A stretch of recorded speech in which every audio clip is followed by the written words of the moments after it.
भारतीय संविधान का अनुच्छेद 61 के तहत महाभियोग लाया जाता है।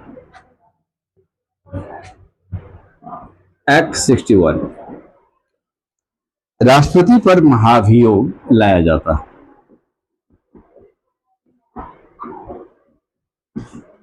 इसको इंग्लिश में इम्पीचमेंट कहते हैं। महाभियोग कौन लाता है? महाभियोग लाने का अधिकार संसद को होता है। गौर से देखिएगा, मैं जितना एरो निकाल रहा हूं वहां एक क्वेश्चन है, कौन लाता है? तो संसद लाता है। संसद का कौन सदन सबसे पहले लाता है? क्योंकि संसद के दो सदन हैं, लोकसभा और राज्यसभा। कोई भी सदन ला सकती है, दोनों सदन को यहां पर महाभियोग लाने का समान अधिकार है।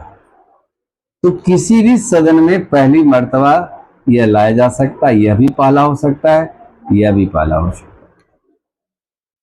कारण संसद के दो सदन हैं। संसद के 3 अंग हैं जो राष्ट्रपति, लोकसभा, राज्यसभा से बनता है, आर्टिकल 79। तो राष्ट्रपति पर लाया ही जा रहा है तो 2 सदन हो गया, इसलिए सीधे सीधे संसद द्वारा यह प्रस्ताव लाया जाता है। तो संसद के कौन सदन? दोनों सदन में से कोई सदन, लेकिन कोई न कोई सदन तो पहला सदन होगा जो राष्ट्रपति पर महाभियोग लाएगा। तो जो पहला सदन पहले को भी हो सकता है, वो लोकसभा भी हो सकता है और यह राज्यसभा भी हो सकता है। जो सदन पहली मर्तबा इस प्रस्ताव को लाएंगे, उस सदन के कुल सदस्य का 1/4 सदस्य, यानी यदि लोकसभा है तो लोकसभा के कुल सदस्य का 1/4 सदस्य। यदि राज्यसभा पहली मर्तबा सदन होती है तो राज्यसभा के कुल सदस्य का 1/4 सदस्य। लिखित रूप से, ये भारत का संविधान लिखित है, इसीलिए लिखित रूप से अपने सदन के पीठासीन पदाधिकारी को देते हैं। पीठासीन का मतलब है कि लोकसभा में लोकसभा के अध्यक्ष को देंगे, या राज्यसभा के सभापति जो होते हैं, राज्यसभा के सभापति, उनको देंगे। ध्यान रखना, कभी कभी संविधान एक्सपर्टों द्वारा भी क्वेश्चन बनाए जाते हैं। हम जानते हैं कि राज्यसभा का सभापति उपराष्ट्रपति करते हैं, लेकिन यहां हम विकल्प में दे दें उपराष्ट्रपति, सभापति, तो क्या उत्तर होगा? सभापति। क्योंकि सदन के अंदर जब वो होंगे सभापति कहलाएंगे तो सभापति आएगा। यहां शब्द मेंस में भी लिखने के टाइम में बात को ध्यान रखें, उपराष्ट्रपति यहां पर इंडिकेट ना करेंगे। अध्यक्षता कर रहे सदन के अंदर होने पर वो बात आएगी सभापति का, सदन से बाहर उपराष्ट्रपति कहेंगे। तो सभापति को जानकारी देंगे, तो आधार बताएंगे। आधार क्या है, किस आधार से राष्ट्रपति पर इंपीचमेंट ला रहे हैं, वो आधार 1, 2, 3, 4, 5 जो भी पॉइंट है बना ली। पहले ही सभापति या अध्यक्ष इस बात को देखते हैं, जो सदन का पहला मामला है, देखेंगे कि हाँ मामला गंभीर है तो लाया जा सकता है। लेकिन इस गंभीर बात को पहले यहां पर फिर एक बार समझिए कि राष्ट्रपति यदि संविधान की मर्यादा का उल्लंघन करते हैं तब राष्ट्रपति पर महाभियोग लाया जाता है। मर्यादा क्या है यह उल्लेख संविधान में नहीं है। मर्यादा क्या क्या आधार से उनका पद की गरिमा को ठेस पहुंच रहा है, वो आधार ज्ञात किए जाएंगे। ये आधार पर यह जांच करेंगे सभापति महोदय, क्या यह आधार बनता है कि मर्यादा का उल्लंघन हुआ है?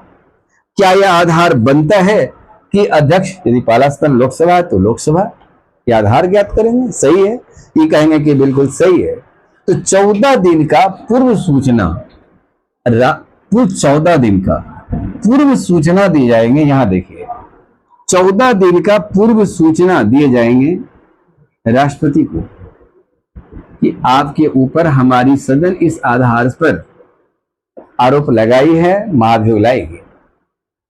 अब इस 14 दिन के पूर्व में अब इस संसद अभी पहले चर्चा नहीं कर रही है, क्योंकि राष्ट्रपति की ओर से अब पहल होगा। क्योंकि आप पर लगे इरिगेशन तो आपको जांच करना है, क्या सच्चाई है बताइए, यहां पर राष्ट्रपति उस सदन में स्वयं आएंगे सफाई देने, या अपने किसी प्रतिनिधि को भेज देंगे कि जाओ सदन में सफाई पेश करो कि हमारा यह यथार्थ रूप नहीं है।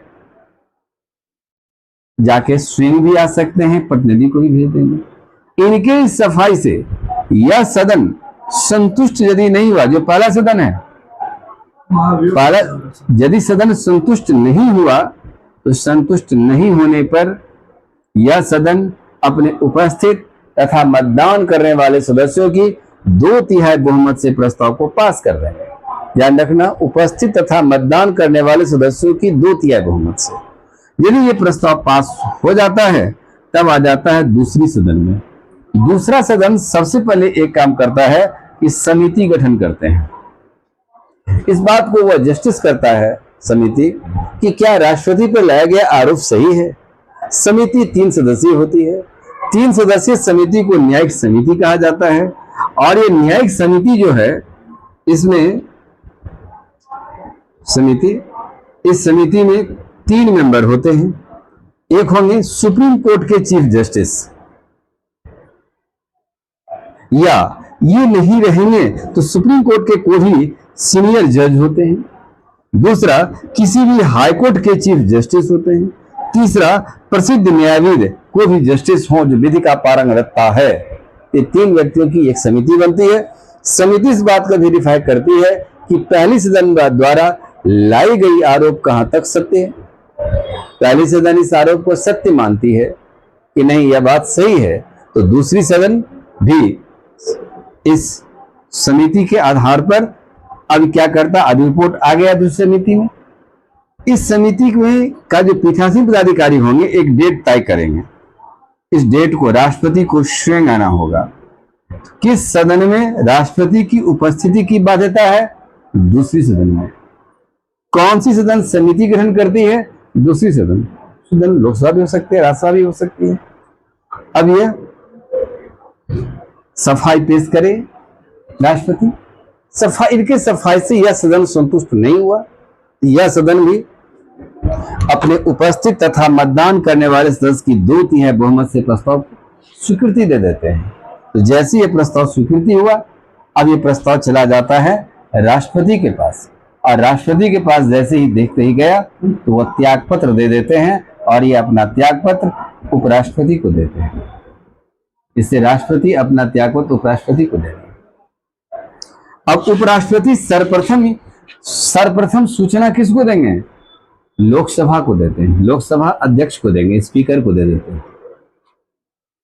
और उपराष्ट्रपति ऑलरेडी राज्यसभा के पदेन सभापति होते हैं, इसीलिए राज्यसभा को जानकारी दे दिया, दोनों सदन को जानकारी हो गया कि महामहिम का त्यागपत्र हो गया।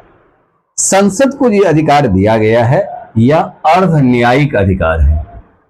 हालांकि अर्ध न्यायिक अधिकार यह हुआ कि यह काम न्यायपालिका को करना होता है, लेकिन संसद उस दिन न्यायाधीश की भूमिका में कार्य करता है। सही तरीका से इस बात को सिद्ध करें। हालांकि भारत में किसी भी राष्ट्रपति के ऊपर महाभियोग लाया नहीं गया है, यह स्थितियां भारत में रही है। एक भी राष्ट्रपति के ऊपर अभी तक प्रस्ताव नहीं लाया। राष्ट्रपति पर महाभियोग की चर्चा भारतीय संविधान के 2 अनुच्छेदों में की गई है। एक यह है 61 जो पढ़े हैं, एक है 56 आर्टिकल जिसमें कार्यकाल की चर्चा 5 वर्ष है। उसके ए में कहा गया, बी में कहा गया है कि राष्ट्रपति को कार्यकाल से पहले महाभियोग द्वारा पदमुक्त किया जा सकता है। तो यदि लगे कि 61 विकल्प नहीं है तो 56 भी है। 61 में महाभियोग की प्रक्रिया का जिक्र किया गया है। यहां कहा गया महाभियोग द्वारा संसद हटा सकता है, तो संसद के अधिकार है। प्रक्रिया का सारा जिक्र हो गया, 61 के तहत हो गया। ये महाभियोग है। अमेरिका में राष्ट्रपति के ऊपर महाभियोग प्रस्ताव सदन में आया है, लेकिन अमेरिका में भी बाल बाल बच गए हैं। राष्ट्रपति बच गया, प्रस्ताव पारित किसी भी राष्ट्रपति पर वहां भी नहीं हुआ है। हालांकि वर्तमान जो राष्ट्रपति डोनाल्ड ट्रंप साहब हैं, उनके ऊपर भी महाभियोग लाया गया था। इससे पहले बिल क्लिंटन पर भी लाया गया, बाल बाल बचे।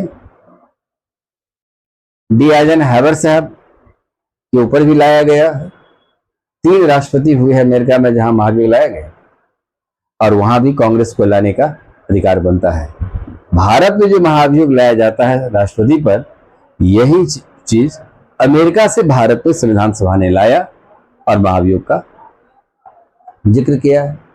सर, क्या आज जिस राष्ट्रपति पर महाभियोग लगाया गया, ठीक है, तो महाभियोग लग जाने के बाद क्या वो राष्ट्रपति फिर पुनः क्या होता है अपना कर सकते हैं, नामांकन दे सकते हैं राष्ट्रपति को? नहीं, जिस व्यक्ति पर महाभियोग लगाया गया अब वो नहीं देंगे, वहां पर खत्म, लाइफ में कभी नहीं।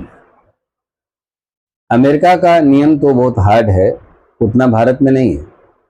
अमेरिका में यदि राष्ट्रपति पर महाभियोग लाया जाता है तो सीनेट दूसरी सदन होती है, वहां पर फिक्स है। पहली सदन प्रतिनिधि सभा प्रस्ताव लाएगी, अंतर सिर्फ भारत और अमेरिका में इतना ही है। यहां पर कोई सदन में फिक्स नहीं, वहां फिक्स है कि पहली प्रस्ताव प्रतिनिधि सभा लाएगी, दूसरी प्रस्ताव सीनेट में जाएगा, और सीनेट से जब प्रस्ताव पारित हो जाती है दोनों सदन से, अमेरिका के राष्ट्रपति को हिरासत में ले ली जाती है। सुप्रीम कोर्ट का चीफ जस्टिस अमेरिका का अंतिम दिन सीनेट का अध्यक्षता करते हैं, ताकि आरोप यह न रहे कि वाइस प्रेसिडेंट ने आप पर ये एक राजनीतिक चाल चला है। सुप्रीम कोर्ट का चीफ जस्टिस अध्यक्षता करेंगे। सुप्रीम कोर्ट के सभी जस्टिस उस दिन सीनेट में आकर बैठ जाएंगे सीनेट के सदस्यों के साथ, और बहस का हिस्सेदार बनेंगे। जब प्रस्ताव पारित हो जाता है सीनेट द्वारा, तो राष्ट्रपति को गिरफ्तार कर ली जाती है, सलाखी के पीछे भेज दी जाती है। सुप्रीम कोर्ट में अलग से मुकदमा दर्ज होगा, और जो सुप्रीम कोर्ट सजा सुनाएगी राष्ट्रपति को बाध्य होकर स्वीकार करना होगा। अमेरिकी जुडिशरी इसलिए ताकतवर है कि अमेरिका के राष्ट्रपति भी संविधान को छेड़छाड़ करने का कार्य करेंगे। यह महाभियोग यदि लाया जाता है, उनको बख्शा नहीं जा सकता है। लेकिन भारत के भीतर कुछ ऐसी प्रतिबंधात्मक तत्व है जो कि यह लागू नहीं होता है, इसीलिए वो बच जाते हैं। भारत के राष्ट्रपति और राज्यपाल के ऊपर उनके कार्यकाल के दौरान किसी प्रकार का परमादेश रीट ही लागू नहीं होता, मैंडेटरी रीट लागू ही नहीं होता। यह उनको बचाव में आ जाता है, सुरक्षा कवच बन जाता है। और अगर सर कोई भी क्या होता है, लोकसभा का बहुमत दल का नेता, जैसे प्रधानमंत्री हो, उनका पूर्ण बहुमत है लोकसभा में, अगर वो अपना मनमानी कर रहे हैं तो उन पर अंकुश कैसे लगा सकता है? राष्ट्रपति को अधिकार है सदन में आप प्रस्ताव भिजवाइए।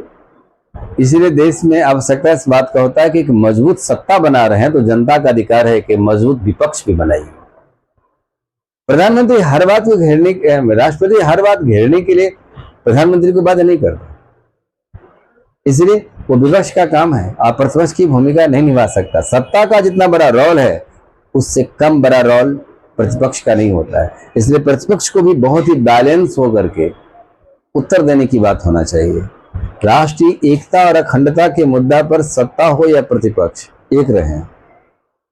ऐसा नहीं कि अब सत्ता का काम है, काम किया, विपक्ष का काम हर बात का विरोध करना नहीं होता। सरकार अच्छा काम कर रहा है राष्ट्रीयता के मुद्दा पर, आप सपोर्ट करिए कि और भी बेहतरीन काम करें।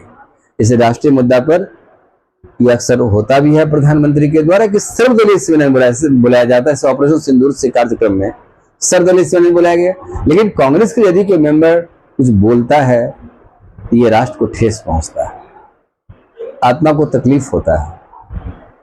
इसलिए भारत के संविधान को अध्ययन करके ही उनके सिद्धांतिक आचरणों को जो फॉलो करता है उसी को हमारा जनप्रतिनिधि होने का हक है, और चाहे वो संसद का सदस्य हो या विधानमंडल का सदस्य हो। किसी व्यक्ति को चयन करके यदि हमारे देश की जनता भेज देती है तो भारत का संविधान इस बात को स्वीकार नहीं कर पा रहा है। वो हमारे प्रतिनिधि हैं, आ जाते हैं। यदि हम संसद के सदस्य हो गए तो राष्ट्र हमारी प्राथमिकता हो गई। वहां राजनीतिक मंच ऐसा नहीं होना चाहिए, वह किसी दल का मंच नहीं है, वो देश का मंच है। इस भावना से जाइए। जैसे आज ऑपरेशन सिंदूर में